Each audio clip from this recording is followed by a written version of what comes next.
حامیم والکتاب المبین انا انزلناہ فی لیلۃ مبارکۃ انا کنا منذرین فیہا یفرق کل امر حکیم امرا من عندنا انا کنا مرسلین رحمتا من ربک انہ هو السمیع العلیم رب السماوات والارض وما بینہما ان کنتم موقنین صدق اللہ العظیم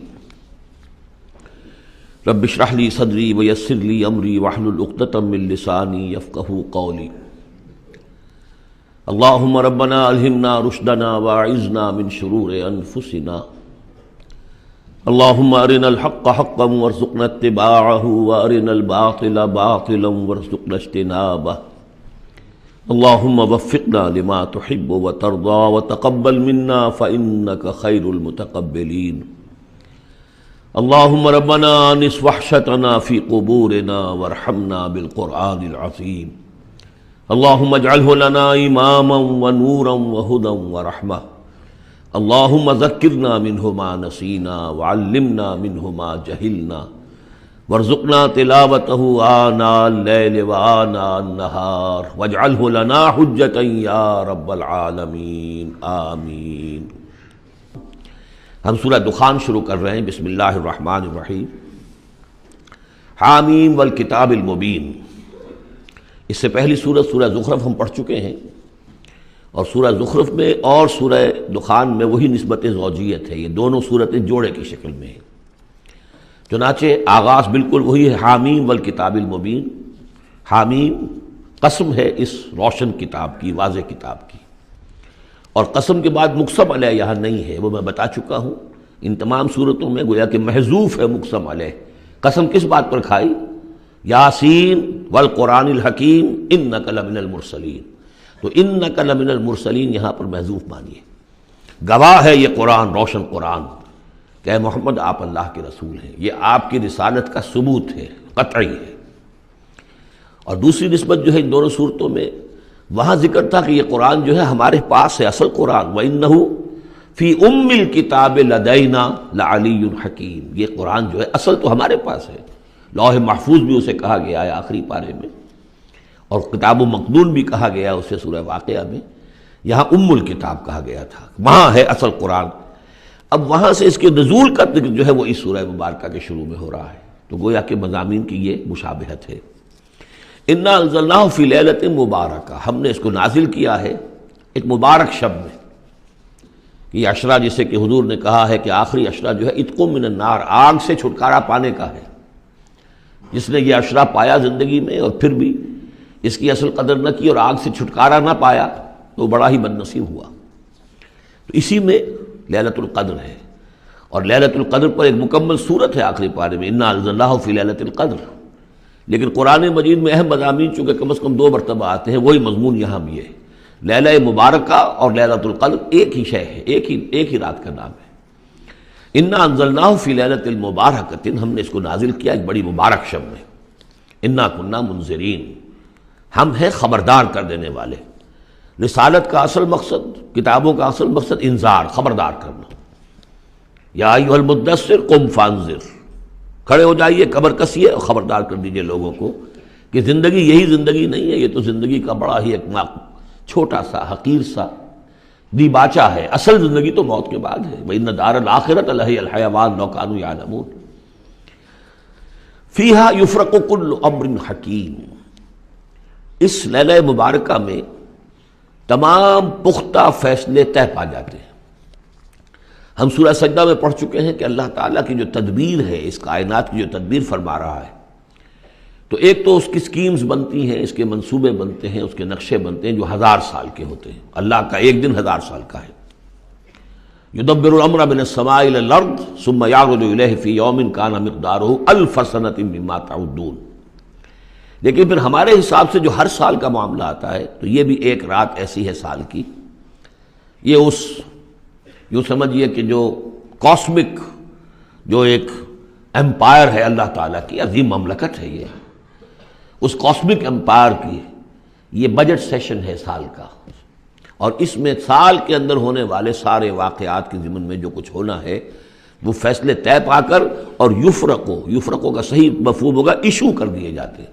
فرق کہتے ہیں علیحدہ کر دینا، گویا کہ اس رات وہ فیصلے ایشو کر کے اور ملائکہ کے حوالے کر دیے جاتے ہیں۔ تو چونکہ یہ رات وہ عظیم رات ہے کہ جس میں تمام سال کے فیصلے طے پا کر اور ملائکہ کے حوالے کر دیے جاتے ہیں کہ اب ان کی امپلیمنٹیشن کرو، وہ سول سروس ہے، وہ بیوروکریسی ہے اس کائناتی حکومت کی۔ تو اسی رات کو اللہ نے اس قرآن کو لوح محفوظ یا ام الکتاب سے اتار دیا سمائے دنیا تک۔ امرم من عندنا، اور یہ تمام احکام جو ہم طے کر لیتے ہیں اس شب میں وہ ہماری طرف سے حکم ہوتے ہیں، طے پا چکے ہوتے ہیں۔ امرم من عندنا انا کنا مرسلین، ہم ہی ہیں بھیجنے والے۔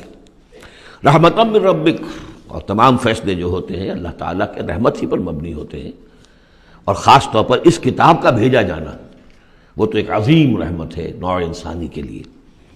انہ هو السمیع العلیم، یقیناً وہ سب کچھ وہی ہے، سب کچھ سننے والا اور سب کچھ جاننے والا۔ رب السماوات والارض وما بینہما، اور وہی ہے آسمانوں اور زمین اور جو کچھ ان کے مابین ہے، ان سب کا مالک اور رب۔ ان کنتم موقنین، اگر تم یقین کرو، یعنی یہ بات مان لینا تو شاید آسان ہو، یقین کرنا مشکل ہو جاتا ہے۔ ہمیں نفس دھوکہ دیتا ہے اس کا مالک میں ہوں، یہ چیز میری ہے۔ ہونا یہ چاہیے کہ ہر شے اللہ کی ہے۔ این امانت چند روزہ نزد ماست، در حقیقت مالک ہر شے خداست۔ میرے پاس تو یہ چند دن کے لیے امانت کے طور پر، یہ ہاتھ بھی اللہ کی امانت ہے جس نے مجھے دیا ہے۔ اللہ پوچھے گا کہ تم نے غلط کام تو نہیں لیا اس سے۔ ہمارے اپنے اعضاء جو ہیں، اپنے ہاتھ، ہمارے پاؤں، ہماری کھالیں ہمارے خلاف گواہی دیں گی۔ لا الہ الا هو یحیی و یمیت، اس کے سوا کوئی معبود نہیں، وہی زندہ رکھتا ہے، وہی مارتا ہے۔ ربکم و رب آبائکم الاولین، تمہارا بھی رب ہے، آقا ہے، اور تمہارے آباء و اجداد جو پچھلے ان کا بھی وہی رب اور آقا ہے۔ بل ہم فی شک یلعبون، لیکن یہ لوگ جو ہے شک ہی میں پڑے ہوئے ہیں۔ یعنی حضور جو قرآن پیش فرما رہے تھے تو جو مکے میں لوگ تھے ان کی اکثریت کا حال یہ تھا کہ وہ شکوک و شبہات میں تھے، اور یا پھر یہ کہ ہنسی مذاق بنایا ہوا تھا کہ یہ کیا ہے، کیا کہہ رہے ہیں محمد، کہ آسمان سے میرے پاس وہی آ رہی ہے صلی اللہ علیہ وسلم۔ فارتقب یوم تأتی السماء بدخان مبین، تو انتظار کرو جس دن کہ آسمان لائے گا دھواں، ایک بڑے کھلا روشن دھواں۔ اس آیت کے بارے میں دو اعظم رجال جو ہیں امت کے، ان کے مابین بڑا شدید اختلاف ہے۔ عبداللہ ابن عباس رضی اللہ تعالیٰ عنہما کا کہنا یہ ہے کہ اس سے مراد ہے قیامت سے قبل ایک بہت بڑا دھواں آئے گا، اور وہ احادیث میں بھی ہے، حضور نے فرمایا ہے کہ یہ 10 نشانیاں ہیں قیامت سے فوراً قبل جو آئیں گی، یا کے بعد دیگر ان میں دخان بھی ہے۔ لیکن یہ کہ عبداللہ ابن مسعود رضی اللہ تعالیٰ، وہ بھی بڑے جلیل القدر صحابہ میں سے ہیں، وہ بڑی شدت کے ساتھ یہ رائے رکھتے ہیں کہ نہیں، اس سے مراد مکے میں جو قحط پڑا تھا وہ ہے۔ جیسا کہ ہم پڑھ چکے ہیں کہ جب بھی کسی رسول کو اللہ بھیجتا تھا تو کچھ ایسی مصیبتیں بھی ساتھ نازل کرتا تھا تاکہ لوگ جو ہیں وہ عیش کے اندر تو زیادہ آدمی غافل ہوتا ہے، تکلیف میں کچھ نہ کچھ بیدار ہو کر اللہ کی طرف متوجہ ہوتا ہے۔ تو یہ متوجہ ہو جائیں، سنیں اور غور کریں، تبھی تو کوئی بات سمجھ میں آئے گی۔ تو وہاں مکے میں بھی ایک قحط آیا تھا، اور قحط میں یہ ہوا تھا کہ جب بارش بالکل نہ ہو تو بالکل صحرا کے علاقے میں تو آپ سمجھیے کہ وہ گردہ ہی گردہ، وہ دھواں سا پورا جو ہے فضا کے اندر اٹھ جاتا ہے۔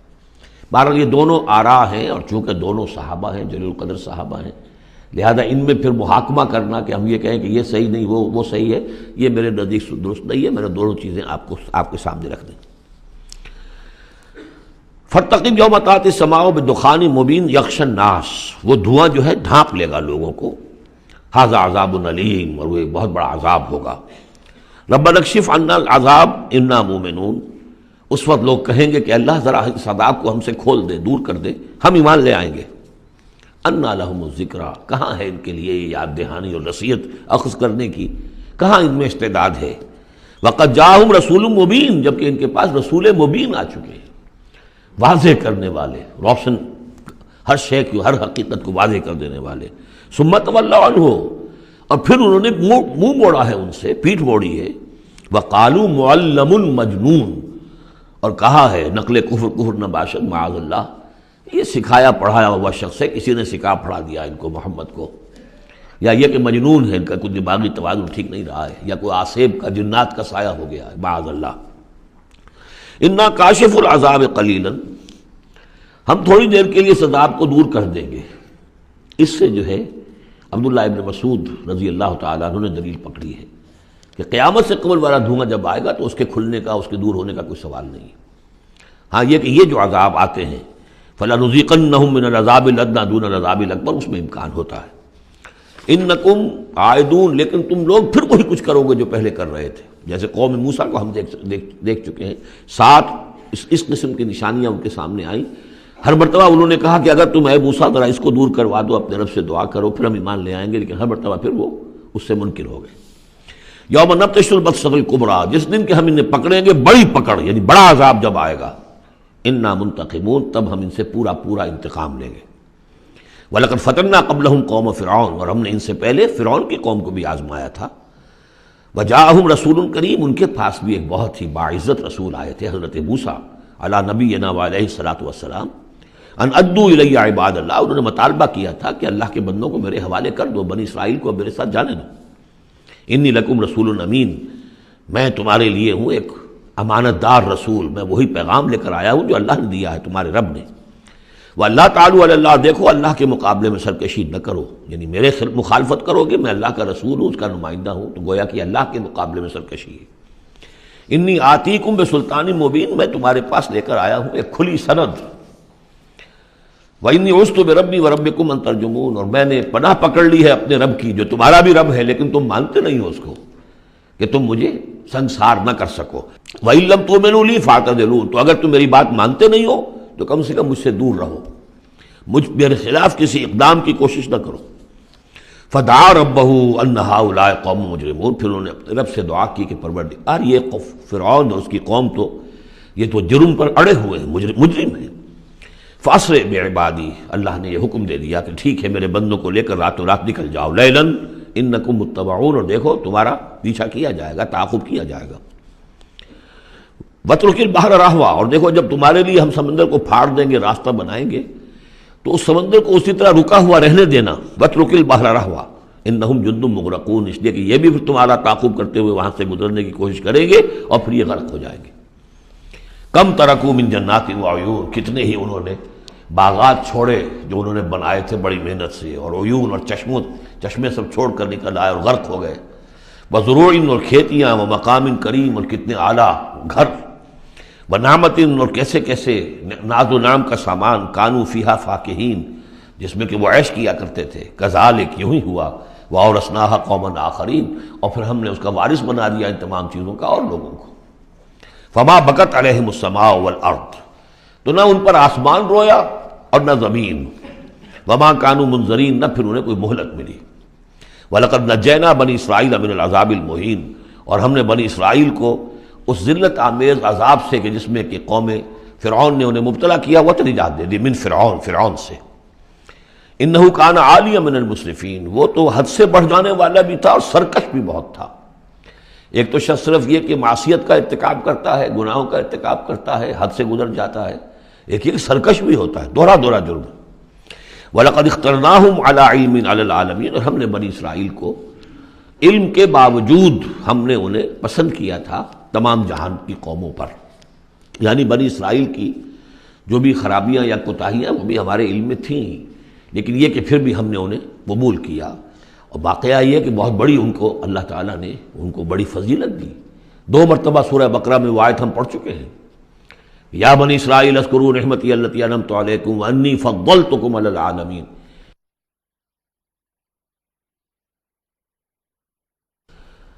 انی فضلتکم علی العالمین، میں نے تمہیں تمام جہان کی اقوام پر فضیلت دی ہے، تو اس میں کوئی شک نہیں، اگرچہ ان کے بڑے بڑے جرائم بھی آئے ہیں جو قرآن مجید میں سورہ بقرہ میں خاص طور پہ بیان ہوئے ہیں، پھر بھی توحید ایک ایسی شے ہے جس کے ساتھ یہ چمٹے رہے ہیں۔ ان کے لیے ان کی جو یوں سمجھیے کہ سواد اعظم جو ہے اس کے ہاں کوئی مشرکانہ جو ہے اوہام پیدا نہیں ہوئے، کوئی عوام میں سے کچھ مبتلا ہو جائیں۔ انہوں میں سے ایک ہی طبقہ تھا ایک زمانے میں کہ جس نے حضرت عزیر کو خدا کا بیٹا قرار دے دیا تھا، لیکن یہ کہ وہ بھی پوری قوم نے نہیں۔ اس اعتبار سے اللہ تعالیٰ نے ان کو ایک فضیلت دی تھی۔ وَآتَيْنَاهُم مِّنَ الْآيَاتِ مَا فِيهِ بَلَاءٌ مُّبِينٌ، اور ہم نے انہیں بہت سی ایسی نشانیاں دی تھی کہ جن میں ان کے لیے بلاء حسنہ جس کو کہتے ہیں، ان کے لیے ایسی آزمائشیں کہ جو انسان کی بھلائیوں کو اور اچھائیوں کو ابھاریں اور نکھار کر ظاہر کریں۔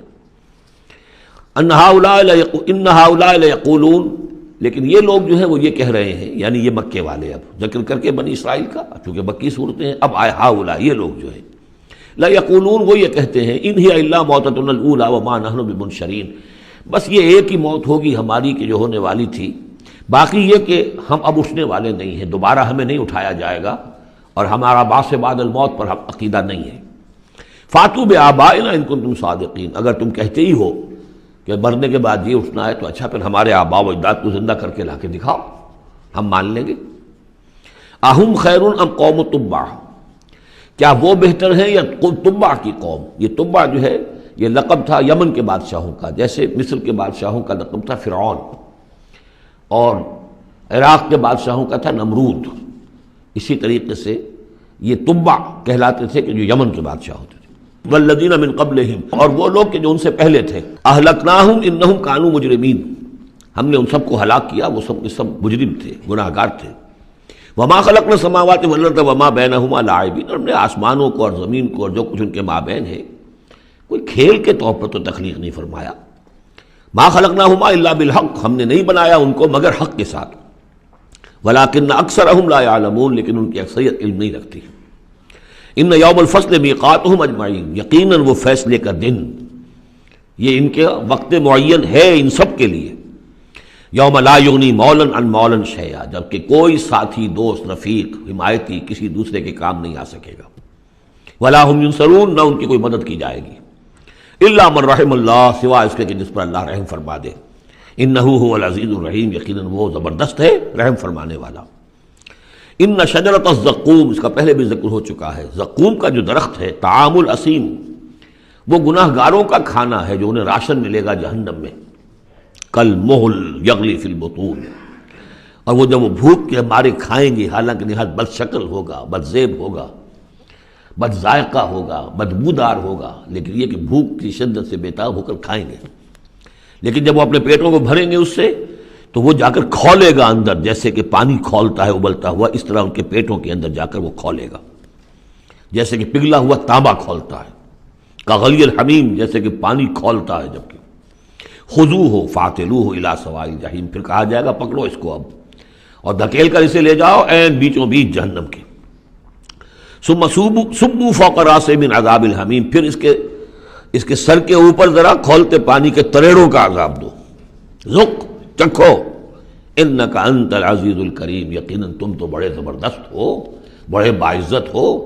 اب ابو جہل سے کہا جائے گا نا تمہیں تو بڑا فخر تھا، تم تو بہت اکڑتے تھے، اے ولید بن مغیرہ تمہیں اپنی دولت پر، جائیداد پر بڑا فخر تھا، اب چکھو یہ مزہ، ذق انک انت العزیز الکریم، ان ھذا ما کنتم بہ تمترون، یہ وہ چیز ہے جس کے بارے میں تم دھوکے میں پڑے ہوئے تھے یا شک کر رہے تھے۔ ان المتقین فی مقام امین، اس کے برعکس جو متقی ہوں گے اللہ کے بندے، وہ ہوں گے بڑے امن والی جگہ پر، پرسکون، فی جنات و عیون، باغات میں اور چشموں میں، یلبسون من سندس و استبرق متقابلین، لباس انہوں نے پہنا ہوگا جو باریک ریشم کا بھی ہوگا اور گاڑھے کا بھی، یعنی یہ کہ انسان کا جو نیچے کا حصہ لباس ہوتا ہے وہ گاڑھا ہوتا ہے، گاڑھا ریشم، اور اوپر جو ہے وہ باریک ریشم، متقابلین، ایک دوسرے کے سامنے رخ کر کے بیٹھے ہوں گے، کذالک ایسے ہی ہوگا، وزوجناہم بحور عین، اور ہم ان کی شادی کر دیں گے، ان کو بیاہ دیں گے حوروں سے کہ جو بڑی بڑی آنکھوں والی ہوں گی، یدعون فیہا بکل فاکہۃ آمنین، پھر وہ آرڈر کریں گے، بنائیں گے، طلب کریں گے اس میں ہر طرح کی چیز، بڑے اطمینان کے ساتھ جو پھل چاہیں گے آرڈر دیں گے۔ لا یذوقون فیہا الموت الا الموتۃ الاولی، اب انہیں موت نہیں آئے گی، وہ موت جو آ چکی بس اس کے بعد اب کوئی موت نہیں، اب جنت میں ہمیشہ ہمیشہ کا قیام ہوگا۔ ووقاہم عذاب الجحیم، اور اللہ تعالیٰ نے ان کو بچا لیا ہے عذاب جہنم سے، اللہم ربنا اجعلنا منہم، اللہ تعالیٰ ہمیں بھی ان میں شامل کرے۔ فضلا من ربک، اور یہ فضل ہوگا تیرے رب کی طرف سے، یقیناً ان کے اعمال بھی ہوں گے، ان کی اپنی محنتیں بھی ہوں گی، لیکن یہ کہ صرف محنت اور صرف عمل نہیں، اللہ کا فضل، اس کا کرم، اس کی رحمت بھی ضروری ہے۔ ذالک هو الفوز العظیم، یقیناً یہ بہت بڑی کامیابی ہے۔ فإنما یسرناہ بلسانک لعلہم یتذکرون، تو ہم نے اے محمد صلی اللہ علیہ وسلم اس قرآن کو آپ کی زبان پر آسان کر دیا ہے۔ یہ بڑی فصیح زبان ہے قرآن کی، عربی زبان جو ہے کوئی ثقیل نہیں ہے، آپ مقامات حریری کتاب پڑھ کر دیکھیے، ایک ایک حرف کے اوپر جو ہے اتنے بھاری بھرکم الفاظ، اور جو سمجھیے کہ جو بہت ہی نامانوس الفاظ ہوں استعمال کرتا ہے۔ ایک شخص اپنا دکھانا چاہتا ہے کہ میری ووکیبلری اتنی ہے، لیکن اللہ کے سامنے تو مقصد یہ ہے کہ لوگ سمجھ جائیں۔ اللہ کو اپنے علم کا مظاہرہ مقصود نہیں ہے، بلکہ یہ کہ تاکہ لوگ سمجھیں۔ تو بہت سادہ، سہل ممتنع جس کو کہا جاتا ہے عربی زبان میں، سہل ممتنع، فصاحت و بلاغت کی معراج، لیکن بہت آسان۔ فإنما یسرناہ بلسانک لعلہم یتذکرون، تاکہ وہ اسے نصیحت اخذ کریں، اس کو سمجھ سکیں۔ فرتقب انہم مرتقبون، تو اے نبی آپ بھی انتظار کیجئے، یہ بھی انتظار کر رہے ہیں۔ فرتقب اسی کے آگے وہ دخان مبین جو آنے والا ہے، گویا کہ اس کی پیش کی خبر دے دی گئی کہ اب وہ عذاب تم پر جو آئے گا، وہ عذاب کہ جس کی عبداللہ ابن مسعود رضی اللہ تعالیٰ عنہ کے نزدیک وہ قحط کا عذاب تھا۔